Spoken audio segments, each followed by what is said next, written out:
পনির কিন্তু খেতে অনেক সুস্বাদু, যারা খায় তারাই জানে এটা কেমন টেস্টি। তো এখন যেহেতু সামার, এখন চিকেন, মাটন, ফিশ এগুলো কিন্তু খেতে অতটা ভালো লাগে না, আমার তো অন্তত লাগে না।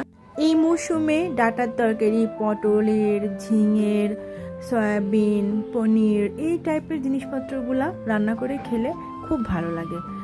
তো আজকে আমি বানিয়ে নিচ্ছি পনিরের তরকারি। এটা আমি ক্যাপসিকাম দিয়ে বানিয়েছিলাম, চিলি পনির যেটা আর কি। সেটাতে অনেক সস দিতে হয় বা অন্য অনেক কিছু মিক্স করতে হয়, আমি অত কিছু করিনি। একদম সিম্পলভাবে ঘরোয়া উপকরণে ক্যাপসিকাম দিয়ে পনিরটা রান্না করে নিয়েছিলাম।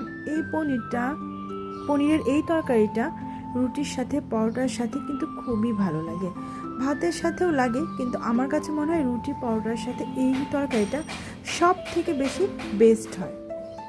তো এই যে পনিরটা রান্না করা কিন্তু খুবই সহজ। এখন আড়ংয়ের কুকিং পনির পাওয়া যায়, এটা আমি যেখানে থাকি শুধুমাত্র স্বপ্নেই পেয়েছি, আর অন্য কোথাও পাওয়া যায় কিনা আমার জানা নেই।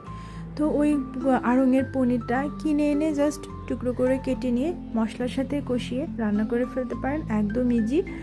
আর যদি চান আপনারা একটু হালকা করে লবণ হলুদ মাখিয়ে ভেজেও নিতে পারেন। আমি অত কিছু করিনি, খুবই সহজভাবে কষিয়ে নিয়ে রান্না করেছি। আর রান্নার শেষে এই যে ক্যাপসিকাম আর পেঁয়াজটা এভাবে কেটে রেখেছিলাম আগে, এগুলো অ্যাড করে দিয়েছিলাম।